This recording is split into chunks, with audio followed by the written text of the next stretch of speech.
Hi guys, welcome. And if you are returning customer, welcome back. So today's topic is going to be inspired by So This Is Love podcast by Jules. I love listening to her podcasts. Iyo na ile it's related, I promise. I love listening to them while I'm working. And initagwaje? I've been in a situation where I was thinking of maybe talking to her about being featured on her podcast about love and issues, because I know everybody and their grandma knows I've got issues when it comes to the love department.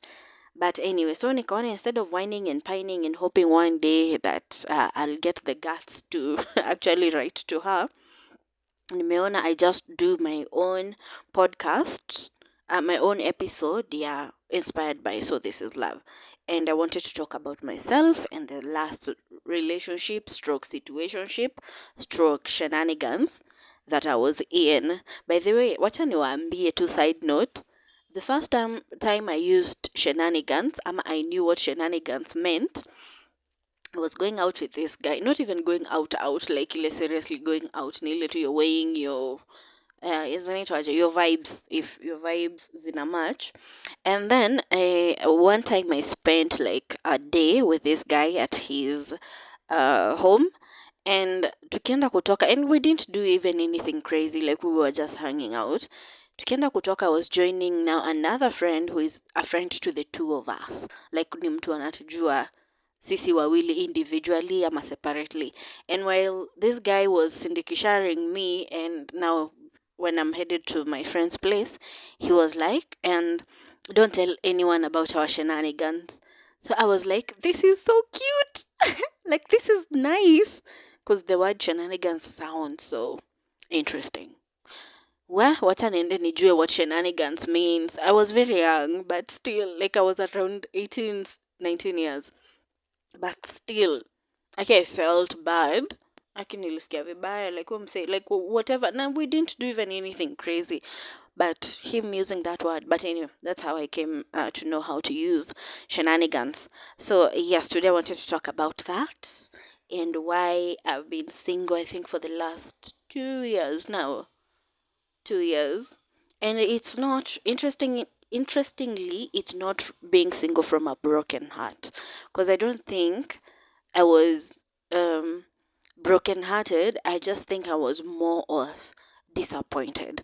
And I'm hoping by the end of this episode, you are going to be on my side, or you're going to maybe even in the comments let me know where I might have fucked up. So let's start now. The beginning of this story, I was about ilikuwa 2016. No, the beginning ilikuwa 2016, 2017, roughly there. 26, yeah, I think it was towards the end of 2016 or early 2017. And I had joined MKU earlier. Nilikuwa nimejoin at nikiwa May of 2026, and in there I became friends with a lady who is going to be featured on this podcast soon. Yes, we became friends, very close friends. Ile yenye sasa you go beyond being friends, you're more like family. I knew her family members, she knew my family members. So kwa hiyo harakati na nini, we are close, we are everything. And that was it. And she was a chick. So one time while we were on holiday, I saw her post this photo of two guys, and one of them was holding, not even holding, like ameshikilia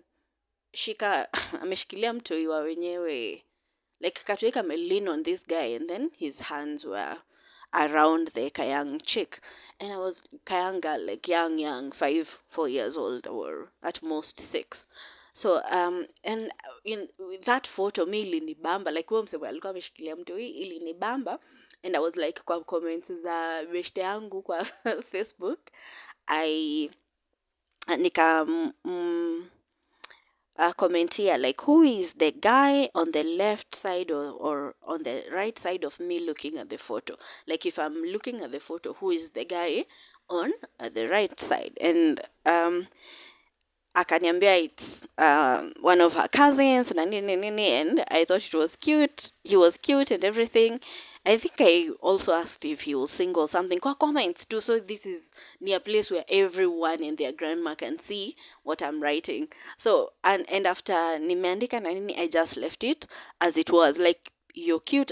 And hiyo ndio ilikuwa naona ilikuwa one of my downfalls, because if even now if I meet someone who is quite attractive, I'm not ashamed of saying it to their face. Like the other day, earlier this year, I met this guy akona very beautiful eyes. Like they are very light brown, and he's a dark skinned guy. Not even dark. He's quite brownish, but not like macho zake haziendanishi na skin tone yake. So, and in our interaction, I was like, "Well, I'm saying you have quite nice eyes." For me, it has never clicked as if it's something, it's me making a move until sasa nikachanuliwa na Nairobi. It has never clicked as if it was me making a move. Ni ile tu, it's just, and for me, it's a natural thing. Like if someone is quite attractive, someone has a great beard, hata kwa supermarket wao wase upakia msee bags na nini. If uko na sijui, kuna men who know how to take care of their fingers, and you have very cute, not even fingernails, like mkono ya msee ijaparara ijakauka. You know how sometimes men walk around with hands looking like sandpapers, na msee ako na mikono supu na nini, and ako kwa supermarket. I won't feel shy telling them like, hey msee, you like you have quite nice fingers. I mean, you have a very nice beard. I mean, you have a very nice haircut. I mean, this is the haircut for you. And nitatoka hapo without even thinking twice about it. So even after I wrote in the comments na nini, and we were commenting back and forth with my friend who had posted the photo, akili yangu I click that this guy is going to see what I'm saying, and even if he does, it's not, for me see it ni big deal.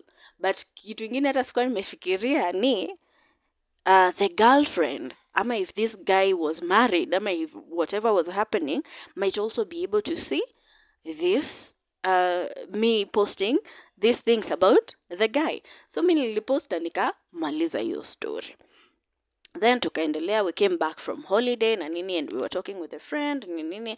Akaniambia, by the way, you know the guy that I posted on Facebook, he's joining Mount Kenya University. So I was like, wow, that's quite nice. And even when he joined na nini, I thought he was quite attractive, like he looked nice. But even then, hata tukiwa na yeye here na nini, it's not siku ile ya how can I put this? Like I'm not that attracted to this guy to the point where I would want any sort of relationship with them. Like he's cute, he's tall, he has a beard, and anavaga specs. I love specs. I love men who wear specs. I don't know why, but anyway, I do. And nakuwe mrefu. So he's there na nini, he's nice, he's my friend's cousin, and that is that. Na mi story nikamalizia hapo. Like kwa akili yangu hiyo story ilikuwaga imetoka. Kumbe kwa background, something I didn't know until about 3 years later is the girlfriend of this guy saw what I had posted, and she actually went ahead and commented and tagged other cousins of this guy kwa the discussion my friend and I were having. So in a backward sense, I had created an enemy that I didn't know existed until a few years later, and I'll come to why. A few years I knew that a few years later what had happened. So me na akili zangu tatu, ile story sinimaliziaga. I've never even gone back to that nini comment section until now, hiyo yenye nasema a few years later. I'd never gone back to that comment section. I didn't know she had seen, I didn't know she had commented, but even then she wasn't aggressive. Like she was just like, hey, you guys come and see what this person is saying na nini vitu kama hizo. And then he also tagged the guy himself, who I don't know if he had seen what the cousin had posted and what we were saying, but alim tag like, come and explain yourself why these people are saying these things. So kwa hiyo nini, in my ignorance, like I didn't know this. this is happening in late 2016, early 2017. It wasn't until 2019 there that I found out that this chick had seen those discussions na ilimuaffect in one way or another. I did not know. So back to, nimewapeleka mbele na nyuma, back to 2016, 2017. So this guy comes na nini, we hang out, of course, cause ni cousin my best friend na tunashindaga na my best friend. So technically we are all hanging out together, we get into each other's spaces, we become friends, like ile actual friends, nothing crazy is happening, boundaries za friendship ziko na nini hizo vitu zote, we are there like friends. So and then we had this thing, tulikuwa hustlers sisi wote, suffering in campus. So we had this other friend who was not in Mount Kenya University. She was going to KU, and she had opened an online writing account. Na alikuwa anataka watu wa kumwandikia. She needed writers, that is, to be writers to be doing the ninis for her, to be doing the different articles for her.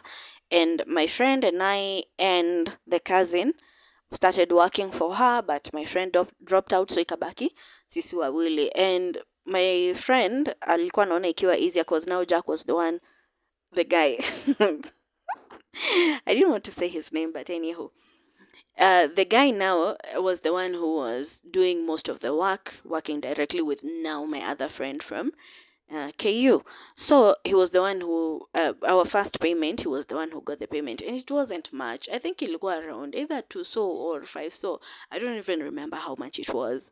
But personally, I was suffering, and this was a lot of money for me. Because ulikuwa unapata hiyo term yote, hata semester yote, you've not bought shopping, you're relying on different things. So even getting these 200 shillings was a lot of money for me, because it would help me buy something and even treat myself ile too, to remind yourself like life is beautiful. And also remember, this is the same period that I'm going through my depression, battling alone uko chini ya maji.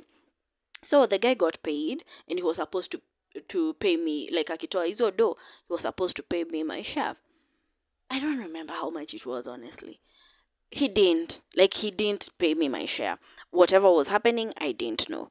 I tried calling him, I tried texting him, like, eventually I was talking, like nilienda hadi kwa cousin yake nikamuuliza, like, what is happening with your guy, because it has been almost a week since my friend said alishamtumia do.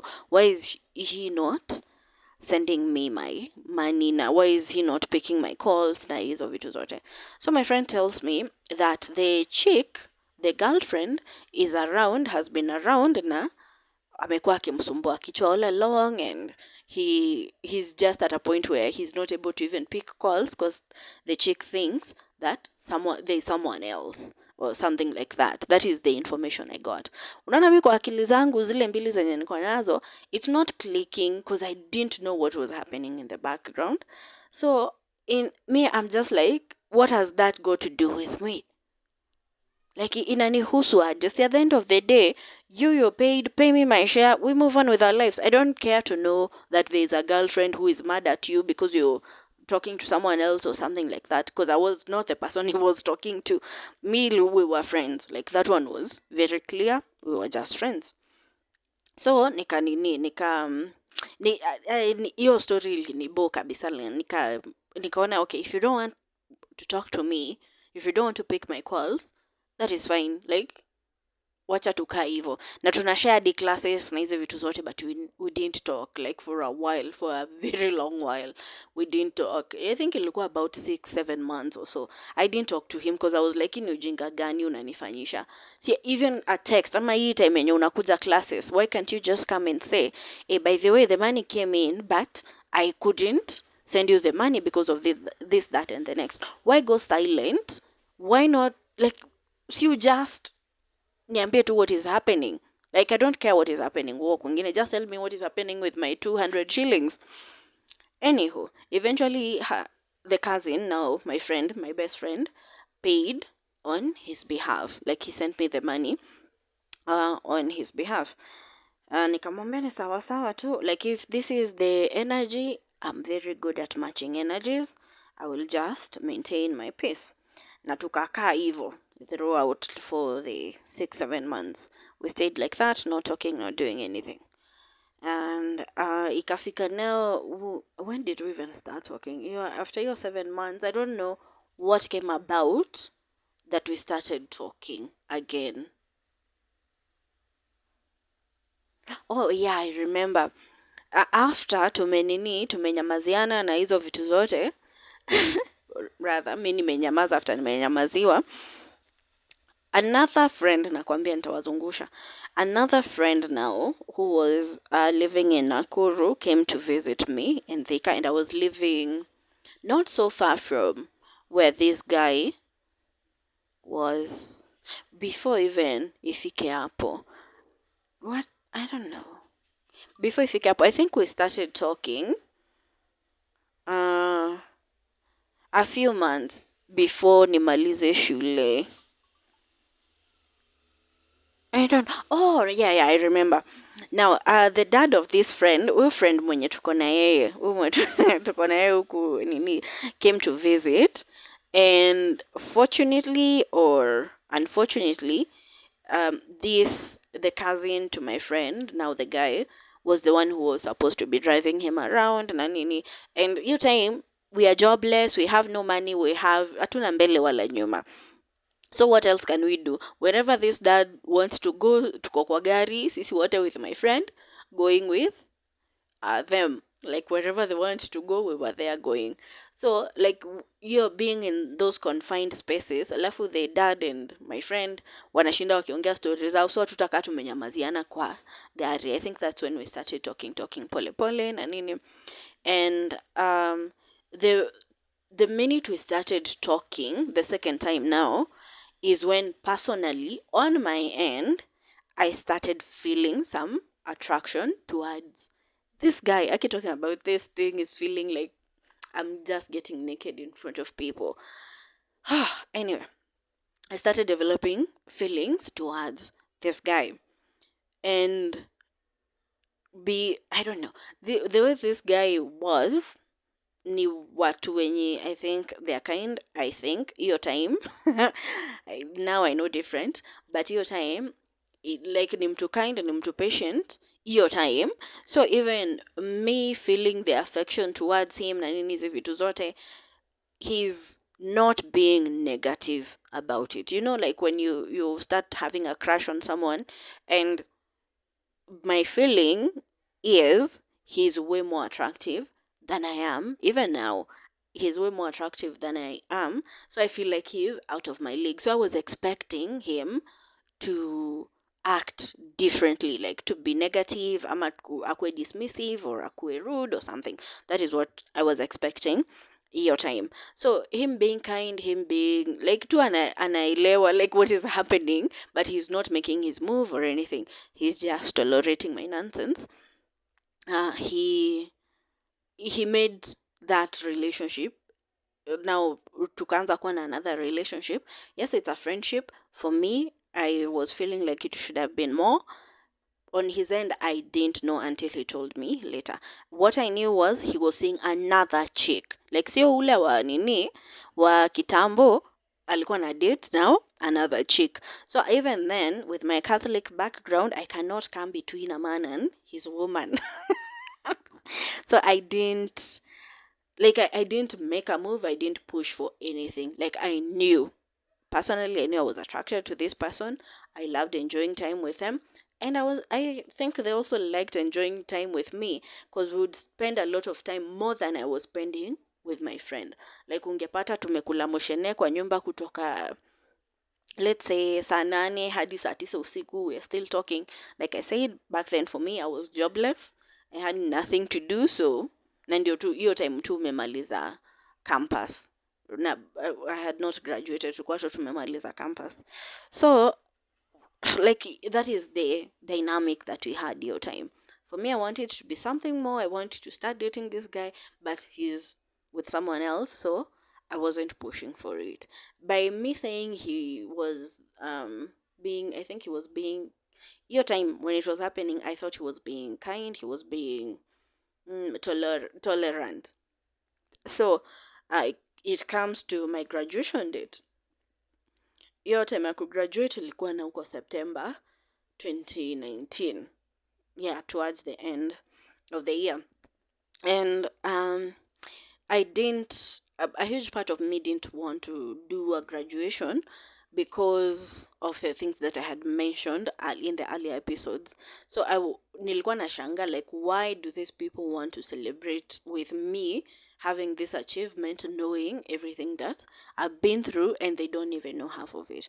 But anyway, wakani encourage here and there na nini, nikasema ni sawa, I will go, I will try and enjoy the graduation and nini. And then he volunteered something, and he said your time he had offered to drive me to the kuna gari walikuwa nayo, so he had offered to drive me to the graduation square, then to my uncle's place, and my best friend had offered to fuel, maskini mimi, had offered to fuel the car, which I was okay with, and I'm still grateful for.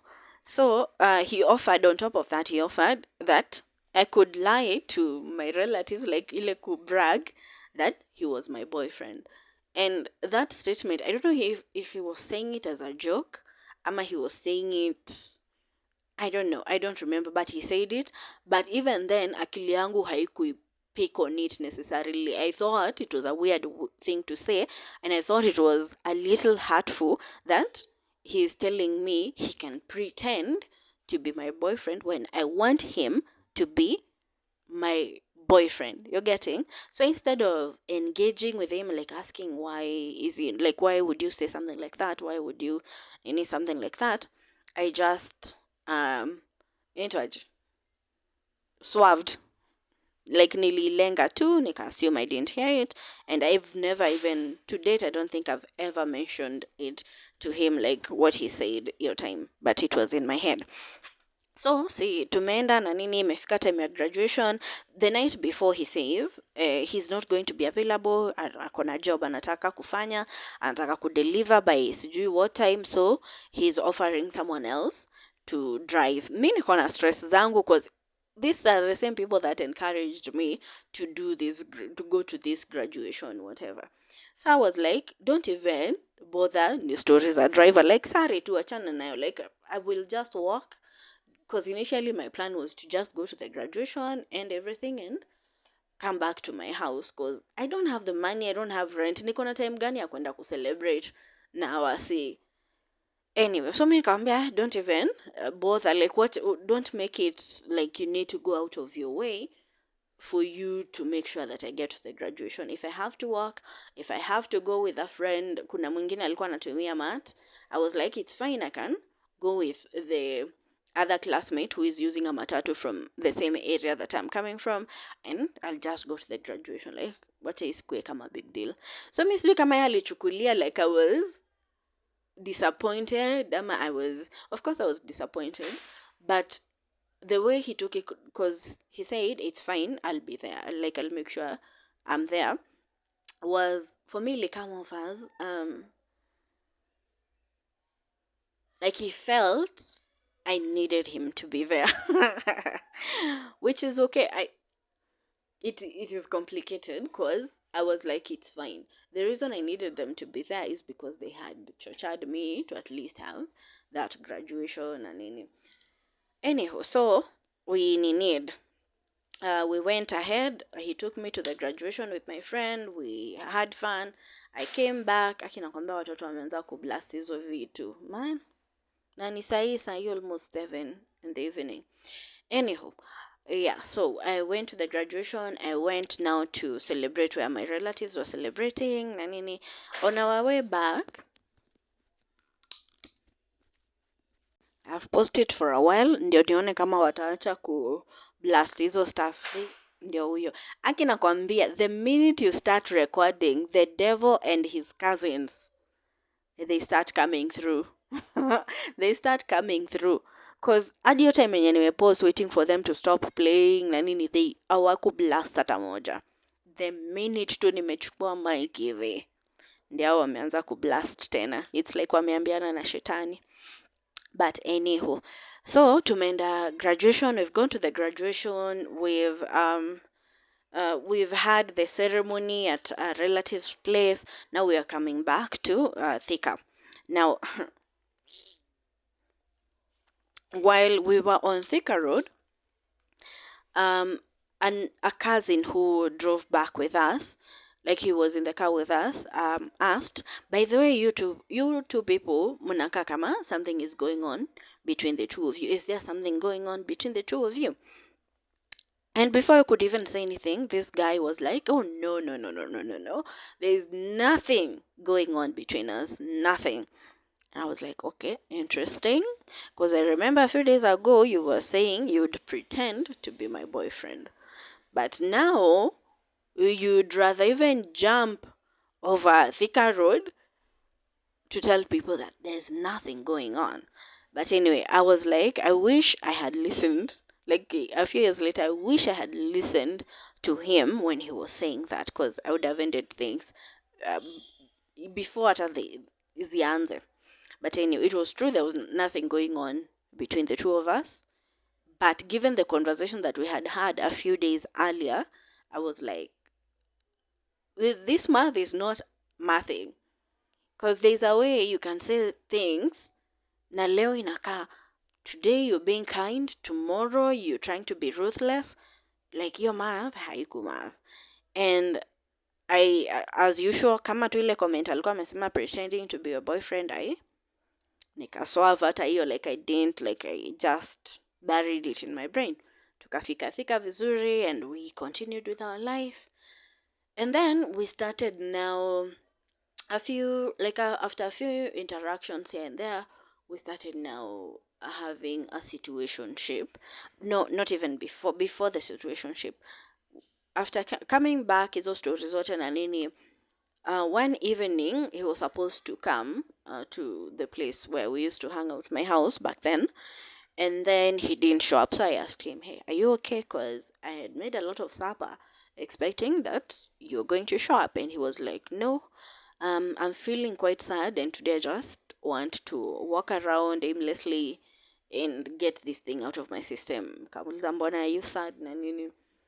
After pushing, he told me that his girlfriend had broken up with him. Ama he had broken up with his girlfriend. I don't remember what was that, but there was a breakup. And I was like, okay, interesting. So after your breakup, ndio we started a situationship like a week or so later. Like it didn't take that long. A week or so later na nini. Before we started that situationship, a friend, remember, I have feelings for this guy, but I don't know if he has for me because your time alikuwa na date. The roommate I was with, akaniambia one day I was telling her the way I feel about this guy na nini, interesting. And the roommate was like, "Why do you think he comes all the time to spend time with you? Like almost every day I come back to the house, he's here with you, munakula story hadi usiku. Like, why do you think he does that?" So I was like, I don't know, maybe anatafuta, cause hata yeye alikuwa na roommate, maybe anatafuta mtu wa kukulanisha na yeye or something, I don't know.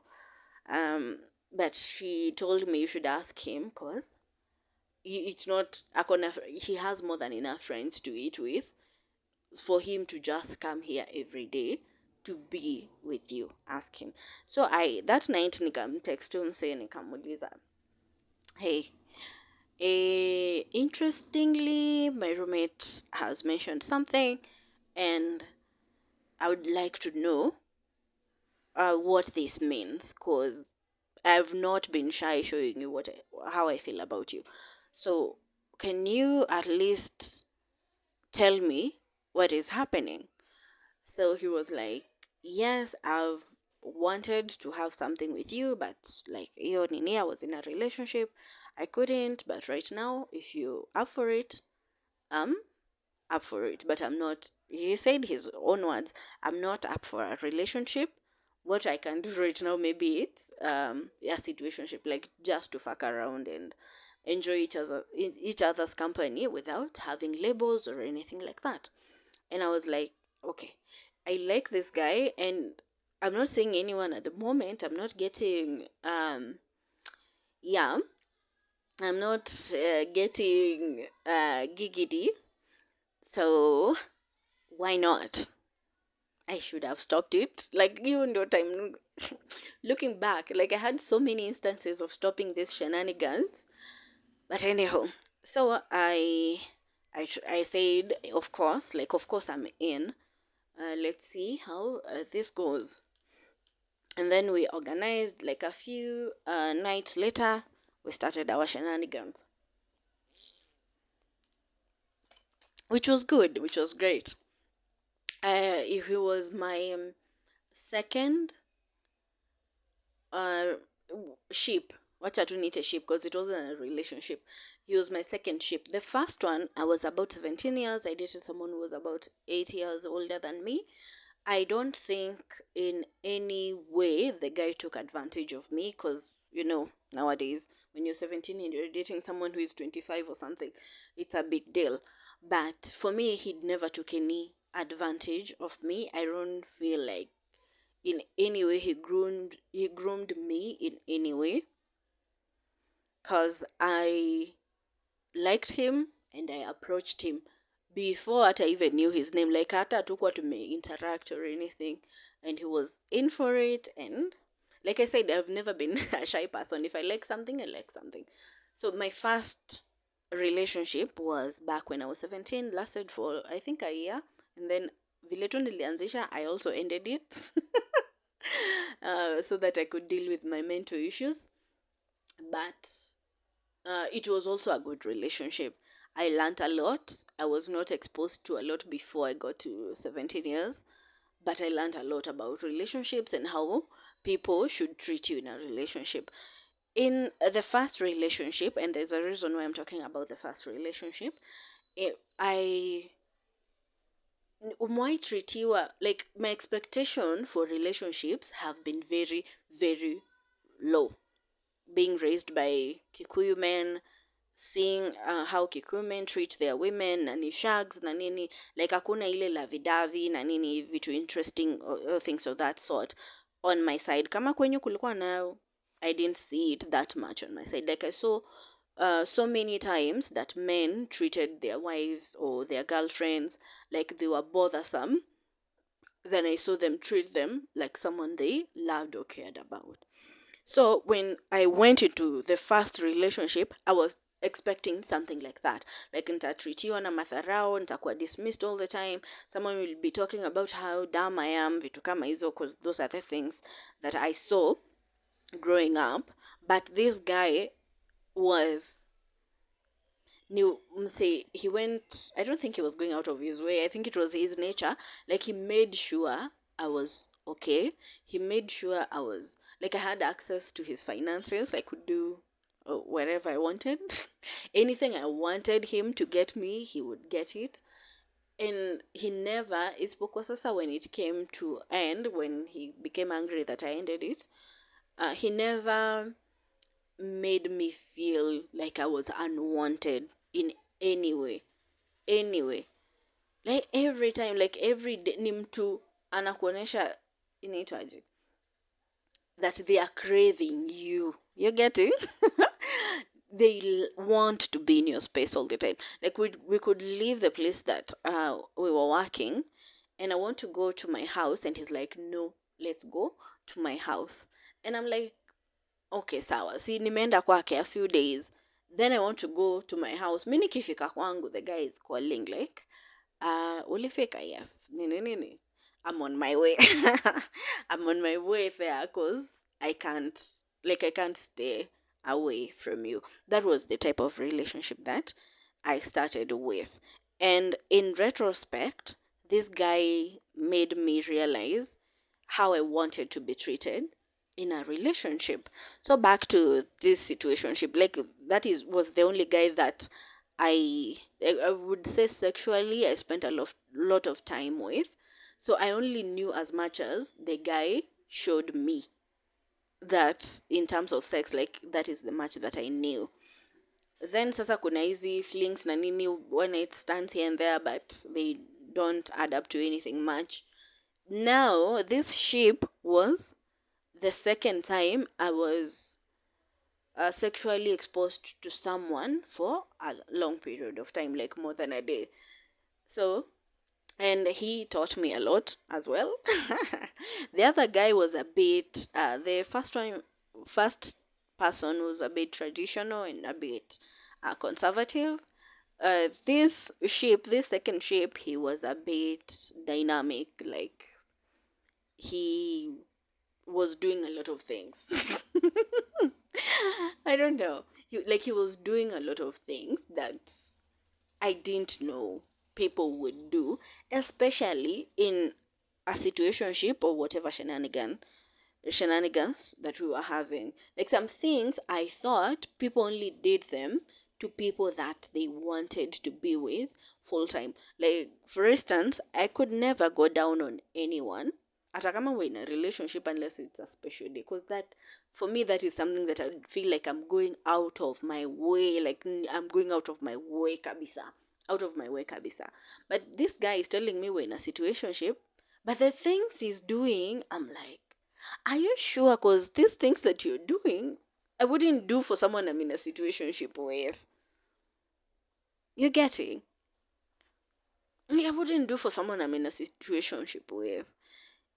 Anywho, so hiyo ilikuwa one of the other things yenye ile nikoroga akili, ile ni confused. It got me confused.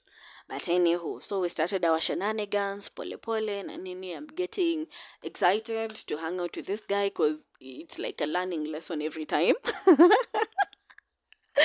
We nakwambia unansonyi walinilea wasisikii. Anyhow, so yes, we did that for quite some time, on and off, na nini, for about 3 months. So already, remember we met in 2017, 2016, 2017. Then this is around when we are starting now to engage in our shenanigans, ilikuwa 2019. So we've been friends for close to 3 years, plus the 1 year that I didn't talk to him because of his nonsense, to 2019, where now we started a sexual relationship. 2020 comes along, the beginning of 2020. Before I get to 2020, in 2019, I keep mentioning I was jobless. I got my first job towards the end of 2019. Ilikuwa around, I think it was I graduated in August, September there. About November, around either end of October ama hiyo period too, I got my first job then, na ilikuwa ya sales, and I had no experience in sales. I had no network to rely on, like I had nothing. And this guy, the one I'm in a situationship with, was the one now coaching me in terms of sales. It was hospitality sales, and he had a background in tours and travel. So he was the first person to give me my contacts za kudeal na tour operators, vitu kama hizo, how to navigate the sales industry, hospitality industry, the different people to talk to, the different companies to target, vitu kama hizo. Like he was the one who was coaching me hiyo time while we were also doing our shenanigans. So we went to, now we are in 2020, towards early 2020, before COVID hit, early 2020. And for some reasons, this guy started acting a bit weird and off. Remember, we're in a situationship, that is well and done. But even then, he's not being disrespectful. He's not being, unaona hata kama ni situationship, most of the time you don't get to spend a lot of time with the person. I think with the person you're in a situationship with, it's usually a matter of convenience. Like tukikutana, we can do this. Tukikutana, we can do that. We used to hang out a lot. Like hata mtu angekutana na sisi, immediately their mind would think we were in whatever relationship. And I'm saying that because they mentioned it severally. Like people would say, these people are doing so and so. Unaona vile una hang out na mtu hadi the way you speak, the way you talk, the way your facial expressions na nini, they start mirroring each other's because you've spent too much time together. So in our situationship, that is how it was. So in early 2020 ndi akaanza ku act weird, The first time was when he went, I think, to visit his cousin in Chaka or something. I don't know. I don't know. I don't even know where Chaka is, but I think she was in Chaka. And even when he was there, Nanini, we were talking, we were fine. He was even sending photos and different videos of the things he was doing. We were like, vitu kama hizo. And then the funny thing was, I kept asking myself, would someone in a situationship send me or have this type of conversation? Like, isn't maswali nilikuwa nashinda tu nikijiuliza, like, this type of conversation is the same one I was having with a person I was in a relationship with. Like when he would visit Shags, ama he would travel to Nairobi and he found interesting things, like he would take a photo and send me like, what do you think of this? Nini, vitu kama hizo. So this guy we're in a situationship with, he has traveled to see so and so, and he kept sending me these different updates and any of what is happening. Today I cycled sijui to where, sijui I saw this, sijui I did that, today we baked, sijui hizo vitu. So in my head I'm like, I'm not asking him anything. I'm just, this is curious. Like people in a situationship, I don't think they're supposed to do this, but I'm like, let me just go with the flow. So, and then after a week, I think he went there for a week, and then he came back. And remember, we kept in contact throughout when he was there. He came back and never said that he came back. So, I think he came back on a Saturday or a Sunday, I don't know. About Tuesday or Wednesday, ndio namuona around, because we were not living that far from each other. So I see him around and I'm like, text, Aya, you came back. Why didn't you tell me you came back? Because I thought you were still at your cousin's place. And then he's like, why would I tell you I'm back? You're not my girlfriend. You're not this. Why would I tell you I'm back? Why would I tell you what I'm doing? So I'm like, that's interesting. But anyway, as usual, I swerve it naiondokea tu nasema we jikarange tu hivyo vile umejikaranga, ukimaliza kuiva you let us know. Like I give him a few days to cool off whatever he's going through, and then I'm like, all right, sawa sawa. And then after a few days he would text me whatever nini nini, and then I'm like, okay, I can see you hasira's punguad. And he's like, no, I was going through something, I was going through the next, I was whatever. And I'm like, okay, sawa sawa. That's fine. Then we go back to our situationship, hanging out with each other, helping each other out. But most of the time, I was the one who was being helped out. Sana. Because, like I said, I was doing a job that I was not prepared for. I was scared to do, but I didn't have any other job to do. So, like, I needed this job to pay my rent. So he and alikuwa anani coach all the time. I remember there was a time even wanted to quit that job before I started, and he was the person I called. I was like, hey, this and that happened, and I'm not feeling like I can go back to the job because this is crazy. And he was like, well, you could choose not to go back to work, but you need the money. That's one. And if they didn't let you go because of that mistake, why are you letting yourself go? Wangoja hadi they let you go. So I was like, fine. Like that is the type of dynamic that we had. So we went back to that. Nanini. A few weeks later, he traveled to his mom's place or whatever. When he was there, still the same. I got there safely. Right now niko kwa shamba, sijui I'm thinking of camping on the other side of the shamba. I'm feeling stressed out, I'm feeling drained, and whenever I do camping, I do sleep in the wild, I can now I feel much better. And I'm like, okay, that's interesting. Mimi kwetu vile tumelelewa na poverty, I cannot take myself camping as an experience. Itanirudisha tu kwa zile stress za poverty. Wacha nilale kwa nyumba vizuri na stress zangu. Like those are the conversations that we're having while he's over there.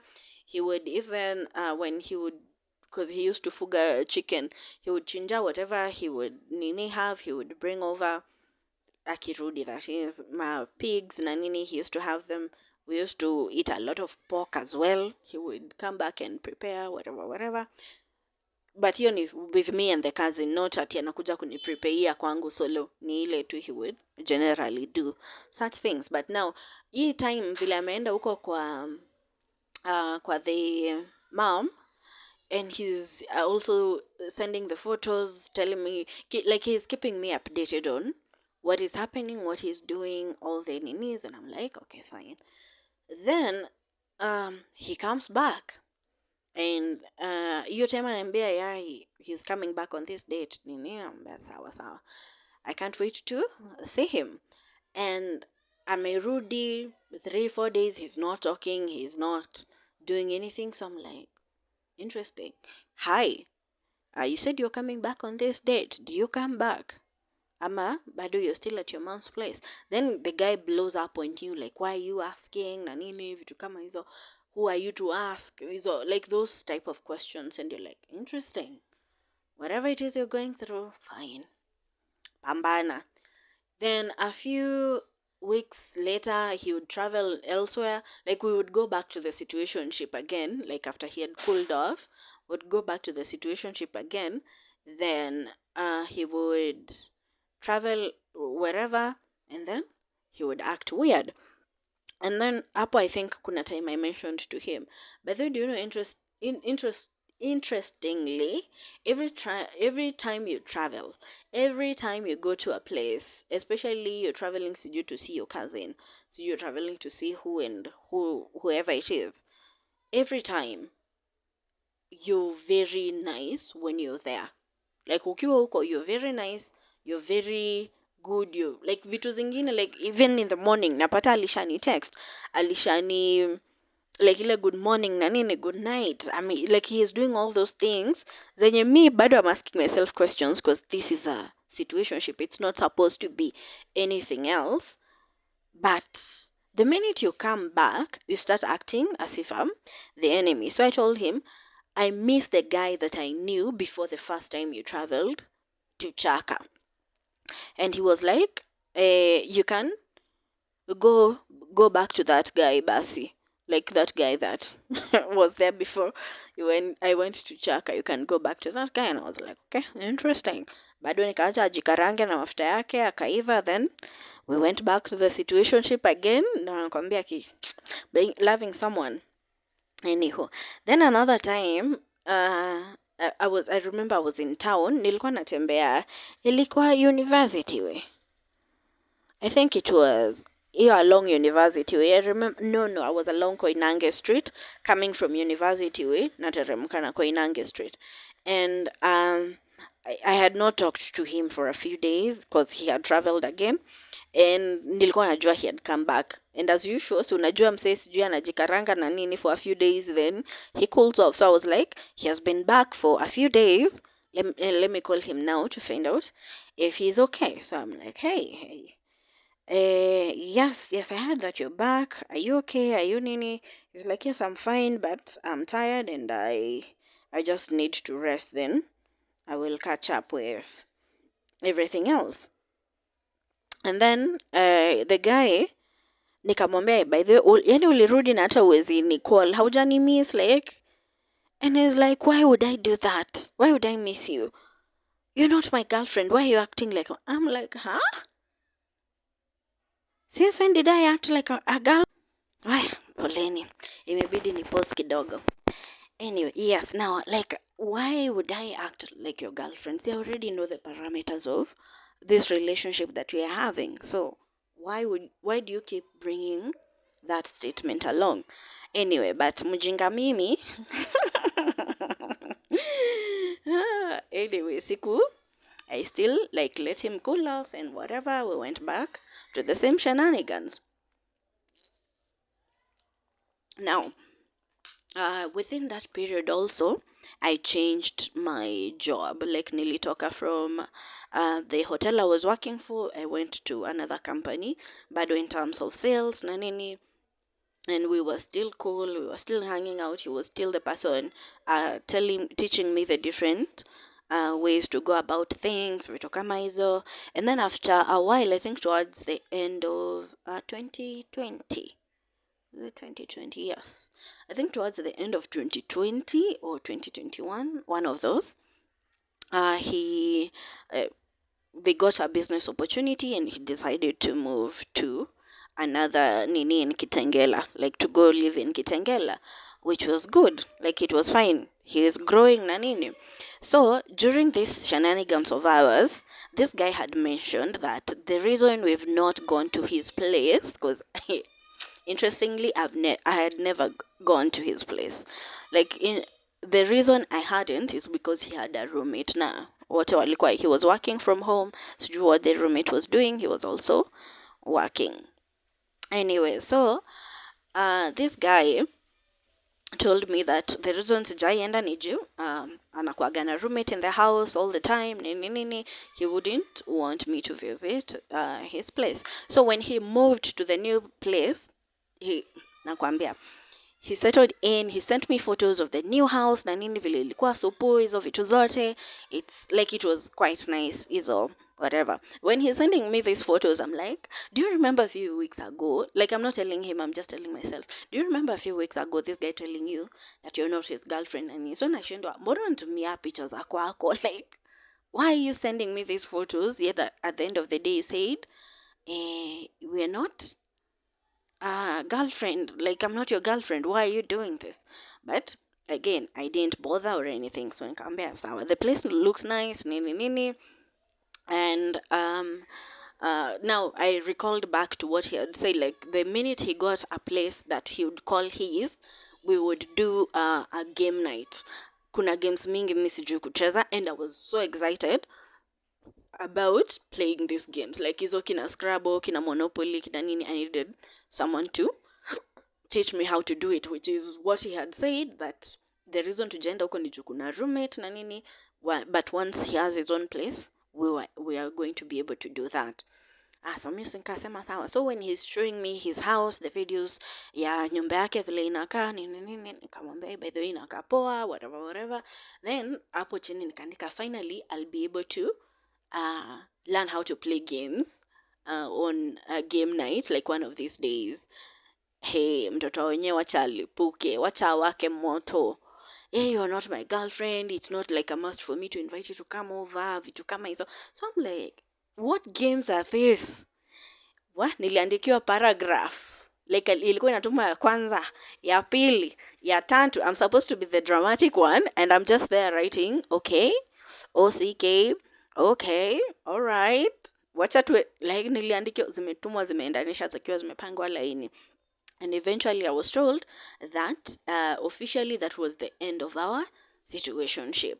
And I was like, okay, that is fine. But then again, I asked, because like I said, now I'm in a new job, I'm dealing with the new job and how to go about it. But nikamuuliza, will I still have access to you when it comes to things about these jobs? Because I need a lot of assistance, a lot of help, hizo vitu zote.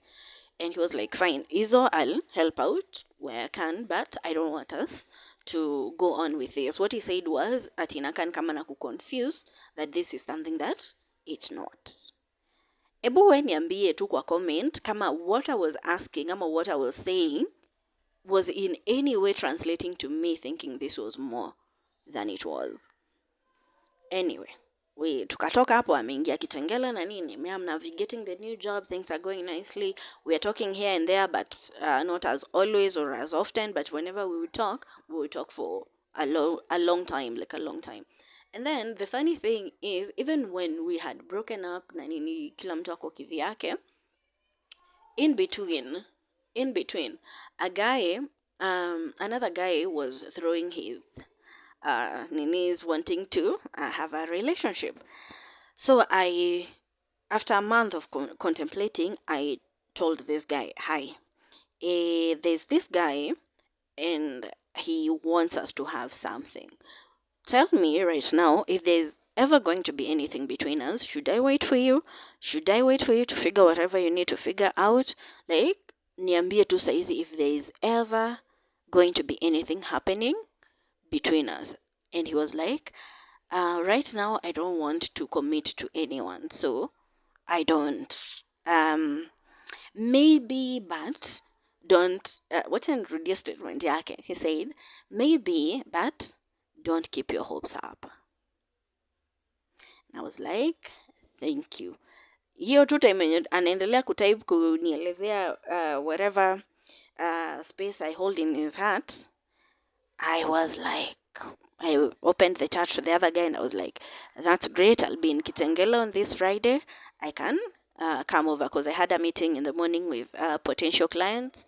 Then I can come over. And then I told this other guy now, the one that we had broken up with. On Friday, that is fine. On Friday, I'll be in Kitengela, and there is this we were potential client, the one I wanted to nini. I had met, just a side note. I had met this guy, and we discussed something. It's not romantic or relationship related. I had I was looking to start a business in branding and supplies, and this guy was already in the supplies business. So he was like, I could sponsor you to start your business, but I need to have a meeting, a formal meeting with you. We go over everything that you need. I see how much will be required for me to be able to sponsor your company. So I was like, because now I went back to this guy, the one we were in a situationship with. I went back to him and told him, because you have a business, you've had several businesses and you've had investors, is it okay if we meet on Friday? Na nini, I'll be in Kitengela because the guy was living in Kitengela by then. I'll be in Kitengela on Friday. Yeah, we can meet and you can take me through what I need to do in the proposal so that when I meet this guy now later on in the same day, I'd be prepared to do some sort of presentation of the things that I want. And was like, yes, fine, I'll be able, we can meet at this hotel, at this, whatever, whatever. And we organized the meeting. So your Friday, I was meeting three guys. The first guy was this situationship guy. The second one was the man who was going to sponsor my business. And thirdly, the guy I was starting a relationship with. But what I need, different times, different locations. So I went, I met the guy. Things went nicely. He coached me through everything. Alikuwa na haraka akaenda place ingine. Well and good. I met with the guy who we were to do the supply business with. We went over everything. Na nini. He was fine, but he came with a counter proposal where I would work for him in terms of like sales na nini, marketing, hizo vitu zote, na yeah, na cover everything else, which ili end up to ika collapse because he didn't, whatever he had promised is not what he delivered. But anyway, he came with his counter proposal and I was like, fine, if I'll be able to do it under your company, him na facilitate everything else, mine is to just get the clients, I don't mind it, I'm okay, I'll come in, we do it. And then in the evenings, I went to the other guy who was throwing bothes. The evening didn't go well, mainly because of one major reason. If I'm not attracted to you, I can't force it. So I didn't enjoy my evening. I didn't have fun because I wasn't attracted to this person. But ni mtu ameshinda akinini all along. Like amekuwa akipush for this meeting na hizi vitu zote all along. And you're like, eventually you're just like, let's do it. Like for 4 years umekuwa asking me out, let's just do it. But even then I was in my mind, I was like, this is just going to be a waste of time because I'm not, he is likable, but I'm not attracted to him. So I went, I spent there the evening. Like, eventually, imagine hata nilienda kulala kwa couch because I was like, this guy he's not doing it for me. And then he was like the other guy, the first guy that I was in a relationship with, quite traditional. Na sasa nimetoka kwa mtu very dynamic. Like when you get there and someone is being traditional, like it's not as interesting once you've gotten past someone who is quite dynamic. So it wasn't that great. So either way, it didn't last. Like after that night, I cut contact. I just went back to being single. Then we kept talking, we kept engaging, and then one of these days while we were joking, I was like, hey, by the way, some of the things that you used to do, where did you learn them from? Because I need to be sending people that I'm going out with the copies for these needs. Because the last person I was with, it was the most boring encounter I've ever had. And we just laughed about it, and we went on. tukaendelea hizo vitu zote ni remember, right now we're not doing anything sexual, we're not talking about anything sexual, we're just keeping it family, work and hiyo tu relationship, family, work and relationship. Anyway, so no relationship, like our friendships na nini, we're just keeping it there. So after a few months nikapata tena nika quit job kwenye nilikuwa, then nikapata job in Kitengela. Mi nakwambia, even going to that interview, for that interview na nini, I was like, will this guy here I'm working in Kitengela and start thinking I'm stalking him or something like that. Like after tumeongea na the company that was to hire me, I was like, oh my God, should I take this job? Ama itakuwa like I'm following him wherever he is, I'm stalking him, I'm doing this, I'm doing the next. Like, will it be something like that? And eventually I just said, let me just go and see. But before I even went there, I told the guy, hi, I got this job in Kitengela. Nilimwambia, yeah, I remember I did. There's this company in Kitengela, na nini, it's a hotel, whatever, whatever. Yes, I'm going for my interview there and I'm hoping I'll get it, but I just wanted you to know that mi nili-apply job, nimepata huko. In the application, this company never said where the nini was.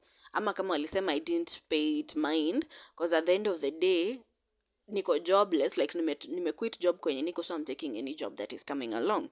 So you just apply and go with it.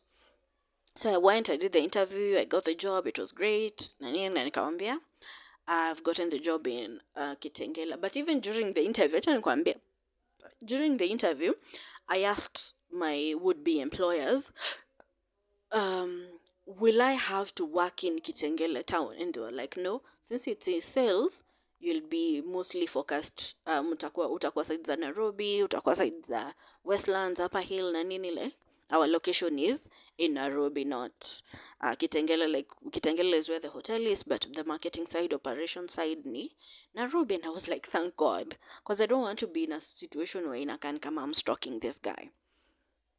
So of course nimepata the new job na nini, I'm moving on along, tukaendelea vizuri, we're still talking here and there, we're still hanging out here and there. And remember, when we had started this, when we met and started talking na nini, I told this guy, you remember the first time when I went silent on you for a few months? It's because I don't like being disrespected, especially when it comes to issues with calls. Like if I'm calling you, sasa kama yote menye walikuwa nasema sijui girlfriend yake sijui up and down and whatever, it had nothing to do with me. And if I'm calling you and you don't answer, my expectation is when you find my missed call, you're going to call me back. And normally, even when I call someone, hata kama it's my boss, I call him and he's unavailable, I'll leave him a message and tell him, hey, I just called you. This is what I wanted to discuss or talk about. Nini. You just let me know when you're available for a call or call me back when you're available. If it's something he's able to respond, he'll respond kama ako online, ama he's going to call me and say, I saw what you wrote, but I'm available now. Like, that is my nature. So even with this guy, I was like, if I call you and you don't answer, I won't go into chaos and that in dramatic ama nini. My expectation is when you find the call, you're going to call me back. Or when you see my text, you're going to text me back regarding that. But if you want me to hate you, this was my statement. If you want me to hate you, do what you did, um, like the other time. Because hiyo kitu mi huwa inanibo. Hata nikiona a call from my enemy or someone I despise, I still pick it. I listen to the person. Ama if they leave a message, I respond to it. If it's something negative, hapo ndio I hang up. Like I'm not going to disrespect someone's time by not answering their call. Hiyo sionagi ikiwa nini, like I don't see it as something very mature. And when someone does it to me, it offends me sana. Sana. I like hiyo kitu huwa inanibo kabisa. So even with my friends na nini, if they find my call, if they nini, they always call back, because it's rare, it's also rare for me to just call someone like that, except for him, because like I said, he was the one coaching me on this, that, and the next sort of job. Nikipatana na kitu siwezani, I'll be calling him, hey, are you free? I am going through this, that, and could you assist me with this, that, and the next? And if he's able to assist, and I assist. Akiniambia, no, I'm not free, I'm engaged with something else, I'm like, well, that is fine. If you're not able to help, you can't help. If it's something you can answer, just let me know. So, nikijua that is the type of person I am, and then you go ahead and do something like that, it just pisses me off. So, back to the story. Niko the new job, niko occasionally weekends na nini utapata niko Kitengela, and he knew, he even one time alini drive to Kitengela na nini. I wanted him to see the place. He had also referred his brother, if I'm not wrong, his brother's company kwenye anawak na nini, to come and do an event at our place, which was good, walilipa do poa. So like that is the type of relationship that we're having. Then he tells me, like, after a few, I think a year and a half in the new job place, he tells me, eh, I- I'll I'm like, already I'm in communications with someone, I'll start seeing someone soon. And I was like, that's quite nice, that's interesting. Now I asked him, are you going to do it like you did with me, am you going to see someone seriously? And I was hoping in all my heart that he was going to get into a relationship, like he was going to get serious with someone, not another situationship. So when he said he was going to get into a situationship, I asked him, is it with someone that you know loves you like I did? Cause if huyo msee anakupenda the way I did, and you go into that situationship knowing you're going to waste their time the way you did with me, I'd rather you didn't. Like, my advice will be, you don't even. Cause the weird thing, when you're in love with someone, your mind ni kama inakuaga ndo wanasemaga love is blind. You don't see anything wrong with the person that you're in love with. You're there, you're blinded, you don't realize it. And I was telling him it would be so unfortunate and so painful for this other person, if you're getting into a situationship with them, knowing that they love you. I didn't care if he loved her. I just told him, if she loves you and you know she does, don't get into a situationship with her. Get into a situationship with someone you know does not care about you. If you want to go into a relationship, get into a relationship with this chick if she loves you. Kasema no, she knows the parameter, and nikamwambia those are my thoughts. You go ahead and do whatever you want to do. And that was fine. Now, they started whatever they were starting with. And then a few days later, I was moving from the place I was living to a new area, and psychological problem with me was a my challenge was, after the first time I moved now from campus hostels to the new house, I had a mini panic attack. You know the stories, if you've listened to them, hizo za episodes za kwanza kwanza, living with a scarcity mentality and poverty. Whenever you reach a milestone, it feels like a dream, like it's not something real, like you're going to wake up and you'll be back in the same problems that you grew up in. So I was like, okay. When I was moving now from this other place to now the new place, now with this guy, I I was feeling like nilikuwa tuna feel my chest ikiwa heavy. Na watu wenye wamepata panic attacks, you know how it starts. You feel like your chest is heavy, your hands are always shaking kidogo, because I was feeling like, will I move? And then after me move, you're told like the job is no longer nini. Will I move? And then the money, like easy vitu zote, your mind becomes inaitagwaje, your mind becomes a landmine. Like any step you think of making, inakuwa crazy.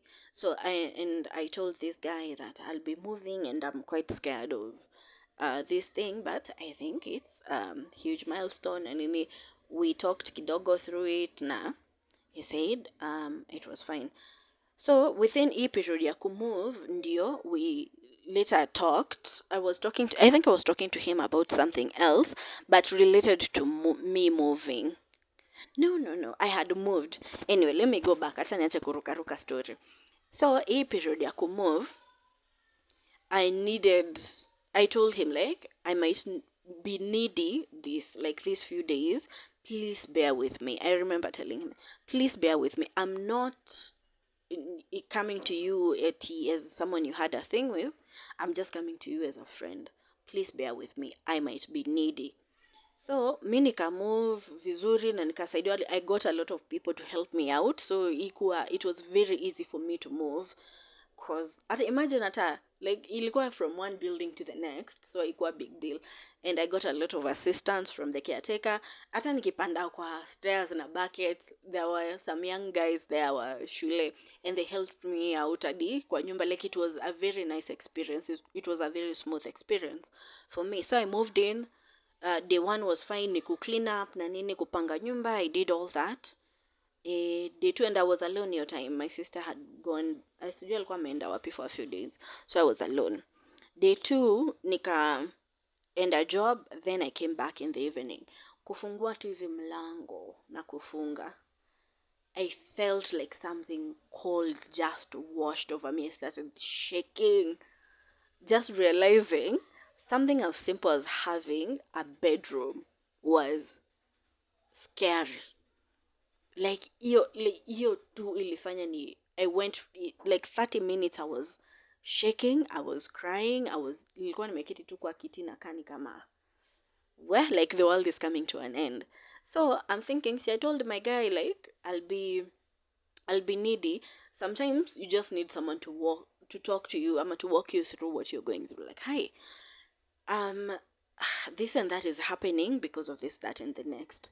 And then the person there on the other side, which he had done that for me before, ni wale watu wa ku bring back to reality. Like this, you don't need to panic because this is whatever, they walk you through it. So I call him. He does not pick. It was around 9, not 9, 19 something, saa moja na jioni. I called him, he does not pick. I WhatsApp him, he does not pick. I call him again, he does not. I call him the third time, he does not pick. I'm like, if I see his number, I'm going to call him again. So I just blocked him everywhere and deleted his number. And I was like, no, this thing, let me deal with it the way it is. So I was there for like 30 minutes. Then after the panic episode ilitoka, I just sat there kwa kiti with my head in my hands, staring at my feet for like 2 hours. And then I calmed down and I was good. I don't think I even ate dinner. Niliingia tu kwa kitanda, nikalala. And then I woke up the next day, nikarudisha namba yake. Na I didn't call him, like I just needed his number na nini. And then after a few minutes, no, before I needed him, I blocked him. I texted him and I told him I really needed you, but I do understand. Like either way, I do understand why you didn't pick up, but I would have appreciated it kama tu ulipick, hata kama ni for 5 minutes, just to help me get out of the situation I was in. But nikamwambia still, like, I understand it's not your responsibility. I'm not your responsibility, so it's still okay. So when the next day came along, unblock, nikamweka kwa nini. I think he called. He asked me, are you okay? Na nini hizo vitu zote. Nikamwambia, yes, I'm fine. Whatever it was, I got through it and I'm fine. Like, it's okay. Thank you for checking up on me. That's okay. Then we agreed, I think it was during the call, that we were going to have another call in the evening. Because hiyo ilikuwa masaa za asubuhi and he was saying sijui anaenda wapi. We were going to have another call in the evening. And I was like, fine. Evening ikafika, I'm not sure if I called him or he called me. that evening. But chances are I called him anyway. So on the call, I'm like, while you're embarking on this new nini of seeing other people na nini,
like everything, either positive or negative, like everything itakaa ni kama it has gone, you don't care that it will be negative, like everything itakuwa waste, complete waste.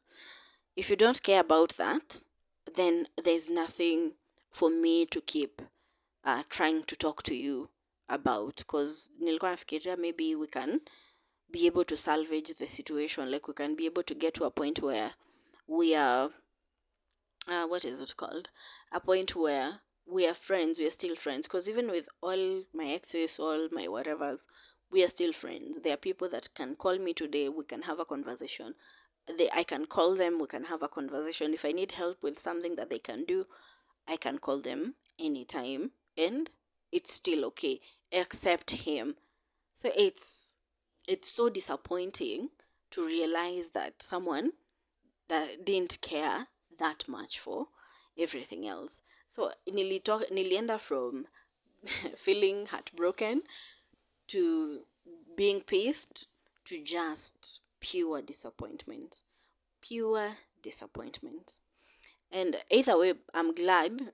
Like sasa, after thinking everything over, after going through that 1 year of no contact with that person, I'm glad that we met. I'm glad that I was able to get what I got from him, because I was telling another friend the other day, I I wouldn't have my career in sales if it weren't for him, or if I did, it wouldn't be where it is if it weren't for him. Because after moving to the different industries and any, I've been able to maintain the same network, the same contacts of people that he gave me when I started, especially in the hospitality industry. Anyway, that is the long of it. It's quite long. That is the very, very long of it. Um, my episode on relationships, and it was inspired by So This Is Love. So, why have I been single for all that time?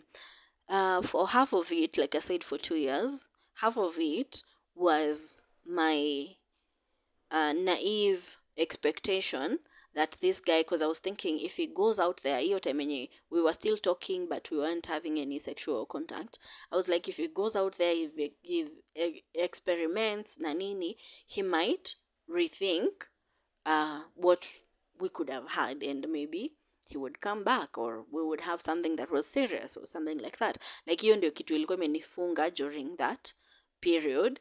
But after he pissed me off, I was like, this is crazy. Why didn't I see all this happening? Why didn't I take all the opportunities that I could to get away from hizi nini, like hizo red flags zote? Mbona siku, like, you start questioning your mind, like, why didn't I take action when this person was behaving like this? So the last year ya no contact with this person imekuwa mostly for me to try and could trust my brain again, trust my thinking again, because I was like, hey, if I can be so blinded by my heart that I couldn't see. Imagine nikikumbuka towards the hiyo time yenye anakosa kunichukulia simu na nini, like he's dating someone else or whatever. When I started getting pissed off, nilianza kukumbuka vitu zingine. Like there was one time, like I said, we were living in the same building technically, and side yetu haikuwa na maji. You know how these Nairobi buildings are. Side yetu haikuwa na maji. I had stored water, ile maji ya tank na nini, ijatumika for months. So even if you try to drink it, or like you can't just do that. And side yao kulikuwa na maji. So I'm like, I do have water to cook in the house, but I don't have any drinking water. Could I come with my water bottle, nichote maji, ama nikupatilishe tu nichote maji, so that I can have some drinking water? And he was like, no. I'm like, huh? If it is me now, if it was me without being in love with this person, I would have not continued anything with that person after such a statement. Because it was like, plainly, no.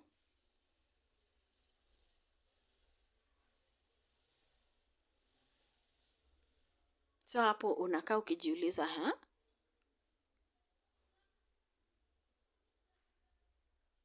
Okay, that is interesting. But you're like, okay, sawa sawa. Yeah, and I went on. Then during that period, bado ndio you start remembering some things that this person would say. Na, like they're not things that someone would say to someone they care about. Like me akinitumia his photos and whatnot, it would never occur to me to be negative kwa whatever he had shared.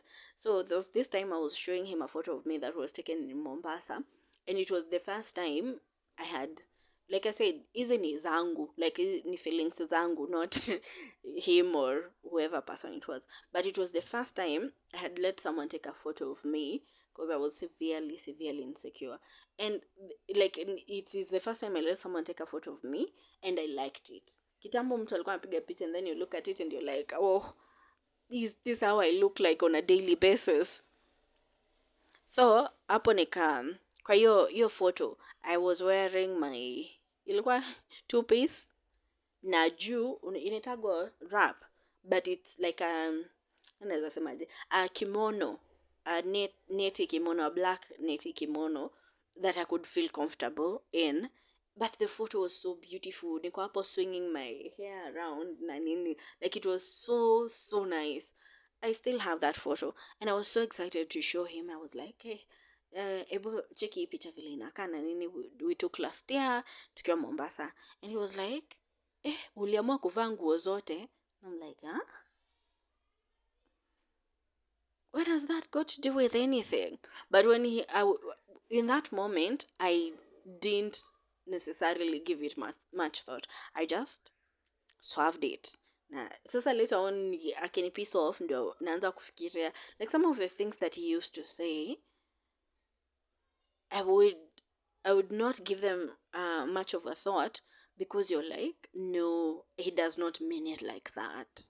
So hii time yenye nakuwa pissed off ndio I'm like, dude, what was I thinking?